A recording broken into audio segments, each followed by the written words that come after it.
something to show you, and it's gonna be something momentous.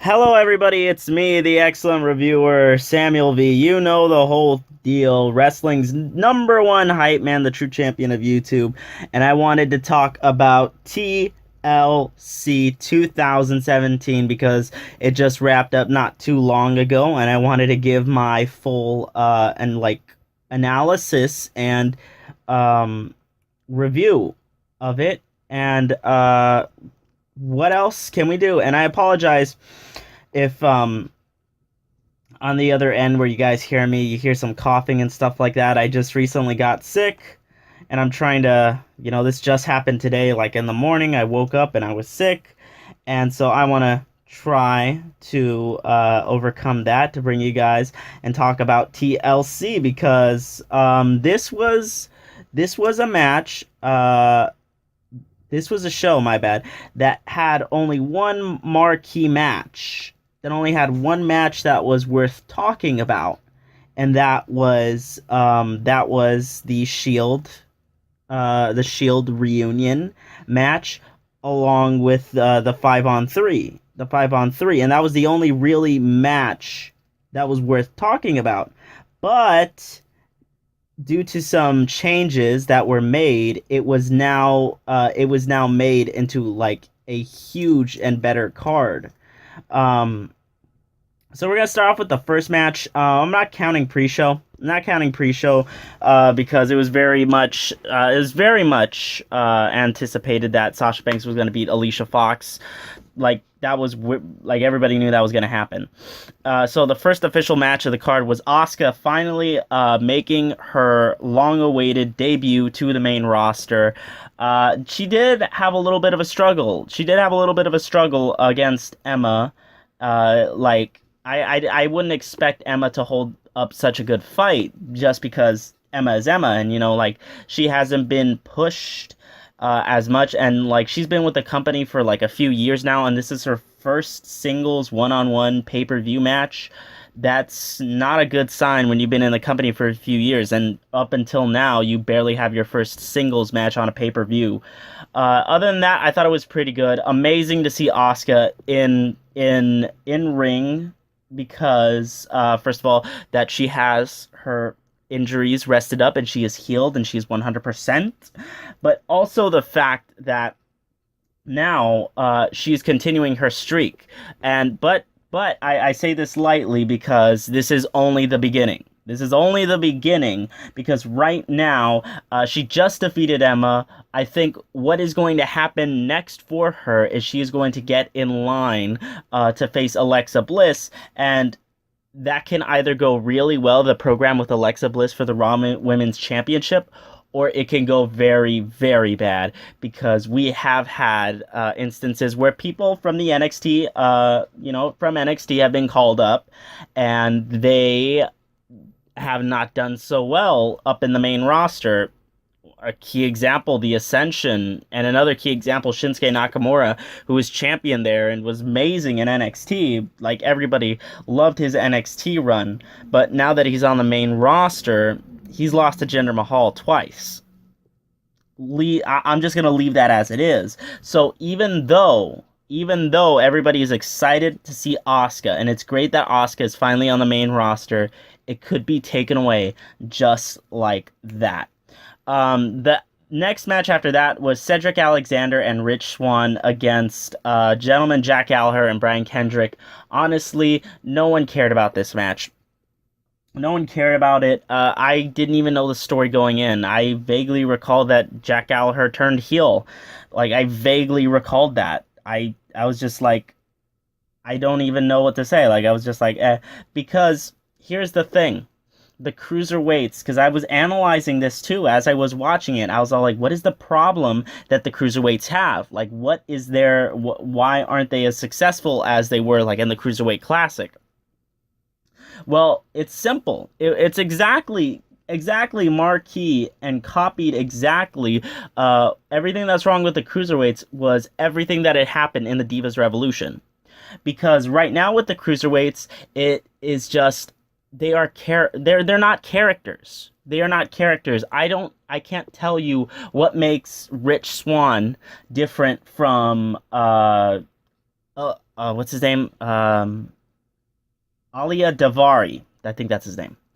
I can't tell you what, like, their differences. There's one of them that dances. I think that is Rich Swann, who was the cruiserweight champion for a little bit. But I can't tell you what is the main difference between those two. Like, I can't tell you. The only, like, it would be, I was analyzing this too, and it's like, okay, take someone who's only been watching WWE for a year or so, and then they watch and they say, what is the difference between Jack Gallagher and Brian Kendrick, other than the fact that they are heels? You can't find that many differences, other than the fact that gentleman Jack Gallagher has an umbrella, and Brian Kendrick is a former WWE cruiserweight champion. You can't find that many differences between them. And that's the thing, because they need characters. They need characters. Because how many times, like that's been said a bajillion times, how many times have you seen the same 6-man tag matches from the cruiserweights on the same night on 205 Live? How many times have you seen those same 6-man tag matches between all these interchangeable people? You've seen them a bajillion times, and the fact is they need to start adding character. The only time that I believe 205 Live has had some sort of like, boom period is when Enzo Amore came on there, because he added character, he added depth. That's what Enzo Amore was able to do. And I know some people, they don't like Enzo Amore because of how much heat he's attracted backstage, but still, he did something for the division. He was able to elevate it to be something even greater than it is. But yeah, Cedric Alexander, Rich Swann, Team Babyface wins, and and it's the thing that's the characters, because there is nothing wrong with the in-ring action. Everyone in that match was doing phenomenal, like they were doing phenomenal work with each other. But the fact that you can't tell them apart, you don't know who these people are, it makes it feel bland, and it makes it feel boring, and it makes it feel all repetitive. But yeah, for those of you that did care, Cedric Alexander and Rich Swann, once again, they won this match. And after that, we had Alexa Bliss defending her Raw Women's Championship against Mickie James. Good match. It was a good match. It wasn't like anything like that particularly stood out. I just felt as though, and I'm pretty sure everyone else knew, that the only reason they added Mickie James was because Mickie James, like, it's just basically fodder. It's just basically fodder, so she can say she defended her title. It's basically a filler defense. That's what it is, a filler defense. So now that she has defeated Mickie James, they played this whole thing, the fact that Mickie was old, and it wasn't a particularly good story. It wasn't a particularly good story that they told in the ring at all. I just thought it was like it was on everyone's mind that this is the filler defense, because most likely the next person to challenge, that I believe, is going to be Asuka, because Asuka has this, this pedigree. She has this aura about her that she's undefeated. She was the most dominant champion in NXT history, and she was able to do all of that. So they're going to probably try and push her to do something even greater, and I believe Alexa Bliss has been champion not that long. Well, she's had the Raw Women's Championship for quite a while, because she had it and then she lost it. I can't remember if it was to Bayley or to someone else. It was Sasha Banks. My bad. She lost it to Sasha Banks and then she regained it. But she's had that title for quite a while. And I think that the perfect person would be for Asuka to take it, because if Asuka wins it straight out of the gate, people know that they're taking Asuka seriously, and the fact that we know, the wrestling fans, we know that we can be safe and content that Asuka's going to be treated right, and it's not going to be another case like with Jinder Mahal beating Shinsuke Nakamura. Like, it's not going to be like that at all. So hopefully it comes down to the point where Asuka does beat Alexa Bliss for the Raw Women's Championship later on down the line, maybe even at Survivor Series. But we're just going to have to wait and see. And then the next match that we had, Enzo Amore against Kalisto for the Cruiserweight Championship. I mean, it was something worth watching, I guess. It was something worth watching, I guess, just to see what they were gonna do. Because, like I said, Enzo Amore, he is someone that that is attracting a lot of people's attention. Just because the stuff that he does, he is able to elevate the cruiserweight division in a great place. And the fact that Enzo Amore was, he was doing what Enzo Amore does, and he was able to what's the word I'm looking for?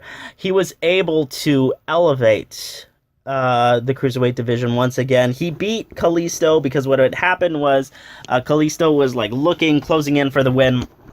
And then as Kalisto is dragging him, but Enzo Amore is like grabbing onto the apron, and as as he's pulling on the apron, the referee has to adjust the ring apron. So he goes and does that, and then boom, thumb to the eyes, roll up pin 1, 2, 3, and then Enzo Amore is now a 2-time cruiserweight champion. It's a lot of hot potatoing. I just realized in that match that there was a lot of hot potatoing that they have been doing with this title. And when it first happened, when Enzo beat Neville, I was furious. I was livid. I was over the moon, enraged, because I was just like, how can you... it's decisions like this that made Neville leave WWE, leave the company. It's decisions like this. And I was very, very cross. I was very cross when Enzo Amore did that to Neville.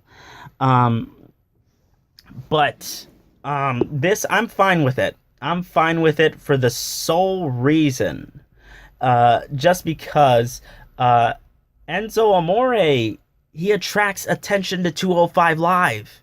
He's attracting attention. He is like, I know some people don't want to believe it. I know some people refuse to believe it, but he is attracting attention. He is attracting attention to 205 Live, and he is getting people to watch 205 Live because of him. That is something that is, whether you like it or not, that's great. And the fact that Enzo is able to do that, just phenomenal. So you could keep the title on him for a little bit, just to attract all that mainstream attention. Maybe this will lead to a greater focus, a greater outlet, a greater outcome for 205 Live in the near future. Okay, and after that, we had one of the dream matches that was just amazing. I saw a post on Instagram saying, "Thank you, laryngitis, for affecting Bray Wyatt," because AJ Styles against Finn Balor was just single-handedly, I believe, the match of the night. And it's easily a contender for match of the year, at least in my opinion, which is the excellent opinion. But yeah, I thought it was phenomenal, great, everything that a good match encompasses. Two of the best talents in WWE right now, and the fact that they are going one-on-one with each other, that makes it even more awesome. And they were spinning it off like the fact that it was the first match that AJ Styles and Finn Balor were having against each other.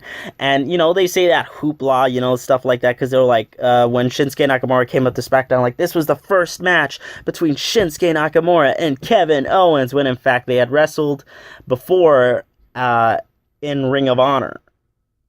But this I believe legitimately was the first time that Finn Balor and AJ Styles wrestled each other one-on-one. I might be wrong. If so, let me know. But I'm pretty sure that this is the first time that they had faced each other. And just spectacular match of the night. These two were amazing. I would have figured that they wouldn't have had the Demon come out, because it was a gimmick match between the Demon and Sister Abigail. But the fact that they were like, no, we're gonna keep the Demon. Just what added to an incredible match. And honestly, this is something that could happen again come WrestleMania time or any other big pay-per-views. It's gonna happen again, because just that reaction that everyone had during this match, that reaction is priceless, and that reaction is just one of the best things in the world, especially at the end when they each hit the too sweet sign. They too sweet each other. And I lost myself. I was just like, oh my god. Too sweet indeed. Watch this match if you haven't watched it, just because AJ Styles against Finn Balor for the very first time, but I guarantee you it's not going to be the last time. After that, we had Jason Jordan against Elias Samson, and I did not watch this match. I was there, I was present, so technically I did, but I was on my phone. I was on my phone fiddling around and everything like that, but other than that, it was... What kind of match? Are you expecting a 5-star classic from Jason Jordan? No, you're not. I am not saying that he's not good, because Jason Jordan is a very gifted and talented performer, as you know, seen with his match against John Cena. But the character, this whole angle has been very meh. And it's been very boring, and the crowd has not been accepting of it at all. They have not. I was gonna say cheered, but they haven't been cheering. They've been booing. They've been booing Jason Jordan, and I can't blame them for it, because he is not interesting as a character. He's not. And they just threw this match as a filler, another filler match that they had, with Jason Jordan coming up on top, since he's the baby face, the good guy. So enough about that. We now get to the main event. Kurt Angle and the Shield, Dean Ambrose, Seth Rollins, against Braun Strowman, Cesaro, Kane, The Miz, and Sheamus. This was a hell of a match. It was really good. The two MVPs of the match were obviously Dean Ambrose and Seth Rollins. Single-handedly the MVPs. I feel as though match of the night does go to Finn Balor against AJ Styles.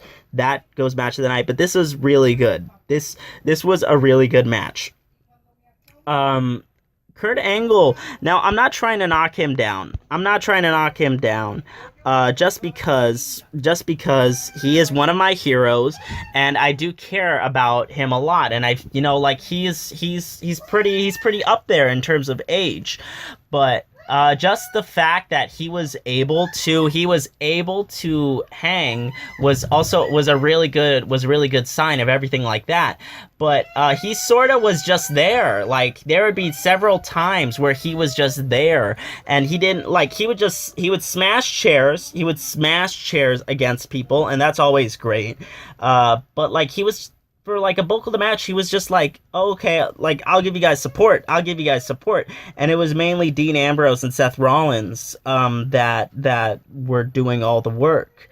And I don't have that's one of the things I have a problem with. Just because it's not a huge problem, it's one of the things that I have a problem with, because I would have figured Kurt would have been more active, but I get it. He is aged, he's had neck problems, he's had all this kind of amount of stuff, but he was able to hold his own when he was able to. Like, he was able to hold his own when he was in action. He was taken out of the match by Braun Strowman. Braun Strowman like power slammed him through a table, and then he was gone for an entirety of the match. Almost an entirety of the match. And then it was Strowman, Cesaro, Sheamus, Kane, and The Miz that were just utterly destroying Dean Ambrose and Seth Rollins. They would mount comebacks every now and again, but like ultimately it would just be like, it would be Miz, Cesaro, Sheamus, Kane. They would just destroy him. They would just destroy Dean Ambrose and Seth Rollins, lay them all over the place. Every time they would mount a comeback, someone would always come back. And this that I found was confusing.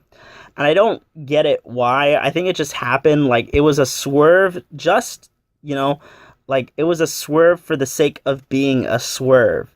And that was the fact that out of nowhere, Kane just like attacked Braun Strowman, choke slammed him through not the announce table, but somewhere near the announce table, and then lowered a bunch of chairs onto him. I don't really get why. Like, you could say, like, the explanation was that the two of them weren't getting along with each other, that the two of them like were fighting with each other, but we didn't really get to see that. At least I didn't get to see that.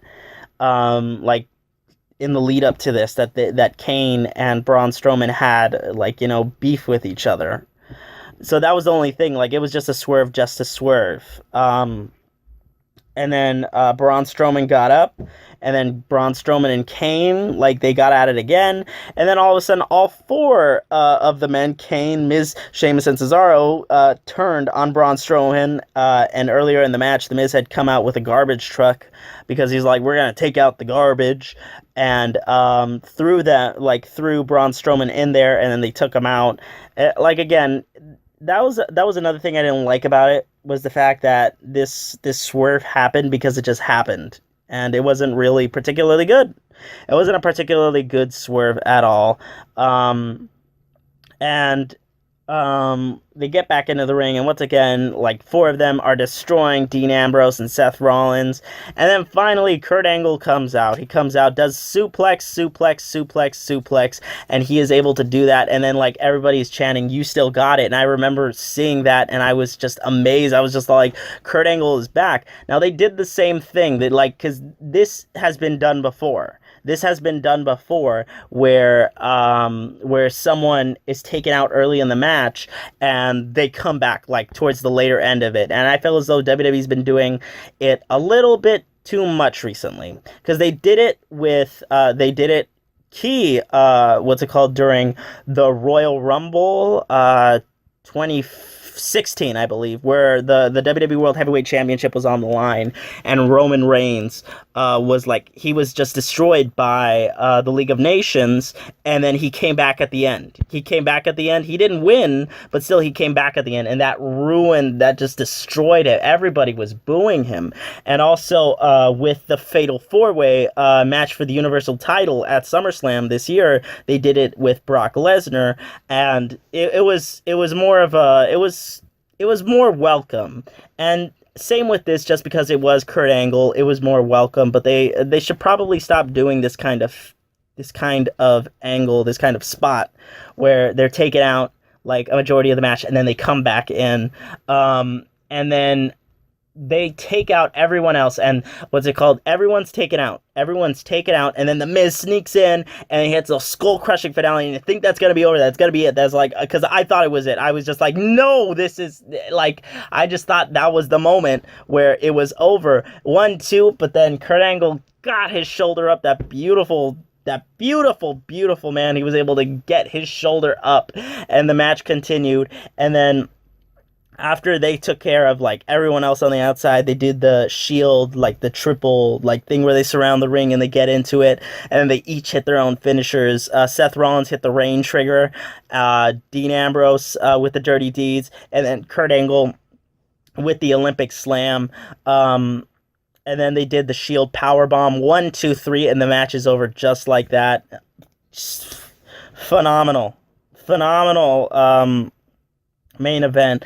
Like I said, couple problems with it, but I felt other than that, it was great to see Kurt Angle back in action. Single-handedly, match of the night goes to AJ Styles against Finn Balor. Single-handedly. But this, too, was also a good match. And the fact that we do have to thank meningitis.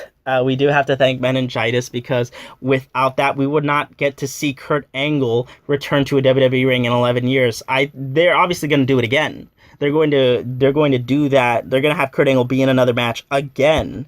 But easily, the addition of AJ Styles against Finn Balor and Kurt Angle with the Shield, the fact that they were added into that, it added more. It added more, not mystique. What's the word I'm looking for? It added more.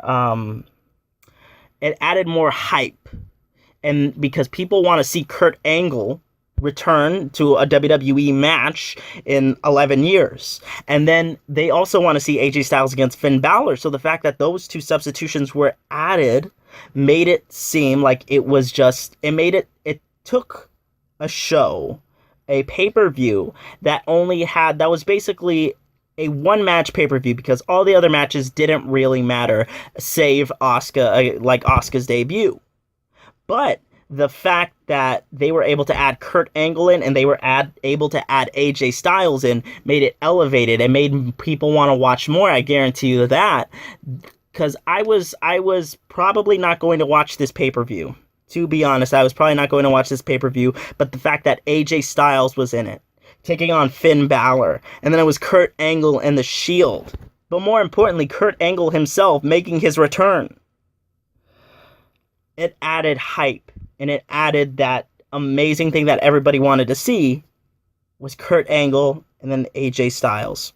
Other than that, I thought the show was pretty all right. The two matches that were obviously the best, Kurt Angle and Shield against Miz's team, and then it was, of course, match of the night, Finn Balor against AJ Styles. Overall, this is an above average pay-per-view. Above average. It's not phenomenal like SummerSlam, but it is above average. I thought it was really, really, really great. Yeah, that's it. I don't really have anything else to talk about, but we're now on the road to SummerSlam.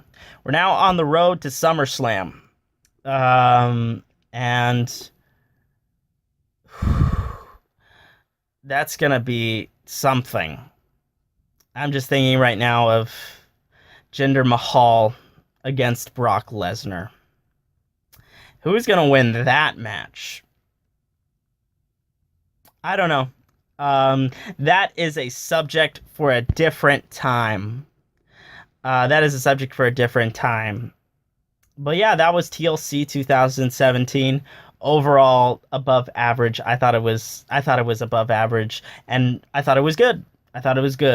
Kurt Angle, AJ Styles against Finn Balor, phenomenal. I don't have anything else to talk about. I've been Samuel V, aka the Excellent Reviewer, aka Wrestling's #1 Hype Man, aka the true champion of YouTube. And also, do me a favor, make sure you hit that like, share, and subscribe button if you want to see more content like this on a daily basis. You know you want to see more content. You know you want to hear my voice some more.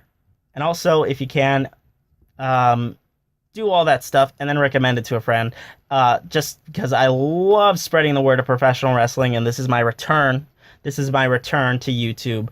I've been Samuel V, aka the Excellent Reviewer, and I just did all of that, but I'll see you guys as soon as I can, because right now we're on the road to Survivor Series.